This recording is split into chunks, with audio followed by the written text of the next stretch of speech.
بەکارهێنانی مادەی هۆشبەر لە عێراق و هەرێمی کوردستان بە شێوەیەک تەشەنەی سندووە خەریکە لە کۆنتڕۆڵ دەردەچێت.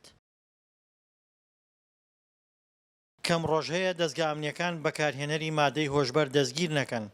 ئەمە جگەلەوەی دەستگا ئەمنیەکانی هەولێر و سلێمانی لە چەند ڕۆژی ڕابردوودا دەستگرتنیان بەسەر سەدان کیلۆ مادەی هۆشبەردا ڕاگەیاند. وتەبێژی بەرەی تورکمانی کاتێک لەلایەن دەنگی ئەمریکاوە پرسیاری زیادبوونی ژمارەی بەکارهێنەرانی مادەی هۆشبەری لێکرا دوای هەڵکێشانی ئاهێکی قوڵ اینجا وەڵامی دایەوە. مع الأسف قبل أسبوع مجلس القضاء الأعلى العراقي بەداخەوە پێش هەفتەیەک ئەنجومەنی باڵای دادوەری عێراق لێدوانیدا و گوتی 50% گەنجانی عێراق گیرۆدەی مادەی هۆشبەرن. 50%. ئەمە ڕێژەیەکی زۆرە. عێراق دەناڵێنێت بەدەست ئەم کێشەیەوە. عێراق دەزانێت لەکوێوە لە چ سنوورێکەوە مادەی هۆشبەر دێت. مادەی هۆشبەر کێشەیە. زۆر باشت کرد ئەم بابەتت کردەوە. لە کەرکووک هیچ نەخۆشخانەیەکمان بۆ چارەسەرکردنی ئاڵوودەبوانی مادەی هۆشبەر نییە. بازرگانەکانی مادەی هۆشبەر تەکنیکی پێشکەوتوو بۆ قاچاقچێتیکردن بە مادەکان بەکاردەهێنن. بۆیە زۆربەی بەکارهێنەران دەستیان پێی دەگات. زۆربەی ئەوانەشی ئالوودەی مادەی هۆشبەر بوون لە توێژی گەنجانن. بەرپرسێکی ئاسایشیش دەڵێت بازرگانەکان بە نهێنی و کۆد بەکاردەهێنن بۆ گەیاندنی مادەکان بە کڕیارانیان.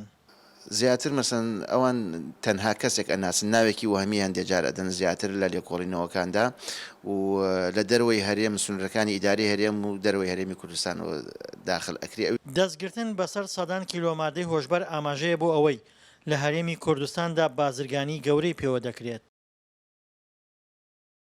هەروەک لەسەر ئاستی عێراقیش بەرگرتن بە بڵاوبوونەوەی مادەکە لە کۆنتڕۆڵ دەرچووە بەتایبەت لە پارێزگا سنووریەکان. مخدرات مشكلة خطيرة تهدد المجتمع العراقي. مادەی هۆشبەر کێشەیەکی ترسناکە و هەڕەشە لە کۆمەڵگەی عێراق دەکات. دەوڵەت هەیە دەیەوێت هەڕەشە لە ژیانی کۆمەڵگەی عێراقی بکات. پێشتر ڕێکخراوەکانی کۆمەڵی مەدەنی هەوڵێندا لە ڕێگەی زانایانی ئاینیەوە کۆمەلگا هۆشیار بکەنەوە و ڕای گشتی لە دژی بەکارهێنانی مادەی هۆشبەر دروست بکەن. کە پێشبینیەکرێت لە چەند ساڵی داهاتووە کێشەی مادە هۆشبەرەکان بە شێوەیەک ئەم ئافاتە بەربڵاو بێتەوە کە لە کۆنتڕۆڵ دەرچێ و هیچ یەکێ لە ئێمە نەتوانێت کۆنتڕۆڵی بکە.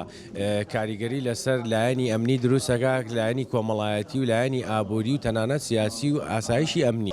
ناسەقامگیری سیاسی و ئەمنی، خراپی دۆخی ئابووری و دەرونی گەنجان، قازانجی زۆری مادەی هۆشبەر و کراوەیی سنوورەکانی عێراق و هەرێم هۆکارن بۆ بڵاوبوونەوەی زیاتری مادەی هۆشبەر. بەتایبەت لە عێراقدا پلانی تۆکمە بۆ بەرگرتن بە بڵاوبوونەوەی مادە هۆشبەرەکان و چۆنێتی مامەڵەکردنی زانستیانە لەگەڵ بەکارهێنەرانیدا نییە. دڵشاد ئەنوەر، دەنگی ئەمریکا، کەرکووک.